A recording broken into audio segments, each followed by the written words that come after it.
Okay, so I found the place I've always been looking for, a wedding venue kind of place.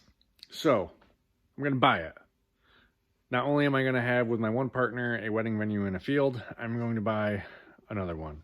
So as I'm talking, let me show you the video and the pictures. So I was there today for delivery. I've been there lots of times, but I never actually went inside. So I went inside and I was just admiring the place, seeing how cool it was. And at one point, the lady said, "It's for sale." The lady who was renting it. It is an old barn. It was taken over by like renowned architect and made into what you're seeing. Then it was sold to someone who turned it into a bed and breakfast. So this gets rented out for $485 a night. And I go on Airbnb and see it, and it's booked out like almost every weekend of the year. So I talked to the realtor. No, I'm sorry, I didn't talk to the realtor yet. I called the realtor, so I should talk to them tomorrow. But I did call the owner, and I said, "Hey, I'm gonna go through the realtor and go look at it and whatever. But I just want to know if when we start to get down to the final stages of this, will you be able to talk to us? Because I need to ask her lots of things." And what's the electric, what's the heat, how much to pay someone to mow the lawn, do you have contracts with someone to come clean it? Then I asked her if we would be able to take over her Instagram and Facebook and Airbnb, and she said yes, plus we'd get all the future bookings, or the ones that are already booked. So there's going to be a lot to talk about, and I've never ran an Airbnb. So for the first year, what we're going to do is we're going to run it as the Airbnb, because people have already booked events. And then I'm going to end up putting a frame tent out between the ponds or something. So the only thing we'll have to do is put the frame tent, concrete patio for it, and expand the parking, and then rent it. The only thing I don't know how it works is if an Airbnb, you can change certain weekends to different prices. Because in the summer, we're not going to be renting it out as an Airbnb from Thursday through Monday. We are going to raise the price to about like $15,000 because you're going to get the tent and the inside. And then off peak wedding season, inside this barn, as you saw, there's like a big kind of dining area where you can probably seat 70 people. Then upstairs is basically like a banquet hall where you probably do 100 people up there. So people can get this for weddings at just the normal rate of a bed and breakfast. She's doing it for $485, but we'll probably raise it up. So if they want to, in the winter, want to have an indoor thing, they can. I was looking at a lot of the reviews. A lot of people get it for Thanksgiving and Christmas, big families. They were saying like, there's 20 of us and this was perfect, blah, blah, blah. There's 6 bedrooms. Then there's also upstairs in that banquet hall looking thing. There was some bunk beds and stuff, so you can sleep more people.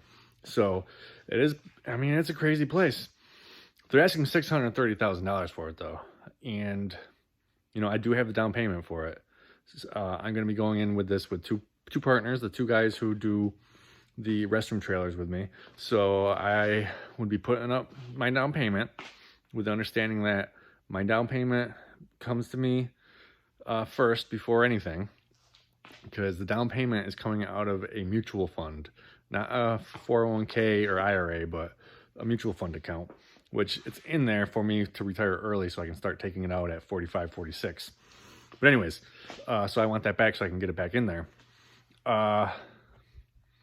And one of the guys would be taking care of all the phone calls that we get, and the other guy will be taking care of like the lawn and the snow and stuff. And they'll probably also take care of cleaning and maintaining everything. So, if we get it this year, it would just be Airbnb. And then the next year, I would put up the tent and everything. Also, she's not very savvy at marketing. She doesn't have any. She's got 54 Facebook followers, like 100 Instagram. She doesn't have her own website.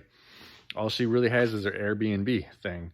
So I would go kind of crazy on that. I do some Facebook posts, boost those. Instagram posts, boost those. I would try to get, there's this kid on YouTube who goes around and stays at Airbnbs and reviews them. So I'd go offer him, be like, "Yo, come up here for free, talk about it." I'd make my own YouTube channel for it, maybe. I don't know. We do a video tour with like a wedding event coordinator, giving a tour of the house and of the grounds. Not me. I'm not pretty enough. Brides don't want to see me when they live across the country looking at a place to come have their wedding. Maybe they do want to see me. I don't know. But yeah, we'd have a lady doing it. Then we'd have a virtual tour.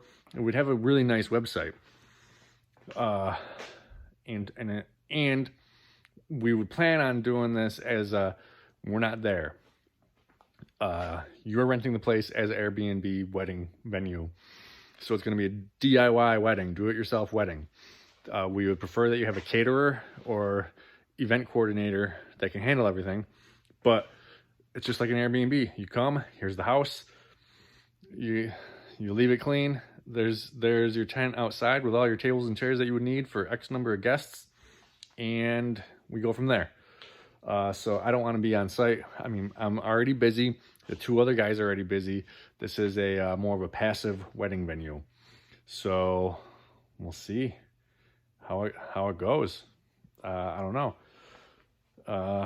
We're gonna go look at the property with the other 2 people because I seen it, and then we got to get pre-approved for the loan.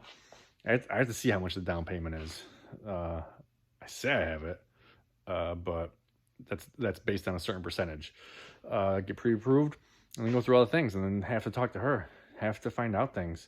Why is she selling it? Is she at a loss currently? Is she not making any money? I don't know. So we'll have to see all that stuff. Anyways, wish me luck. Thanks for watching.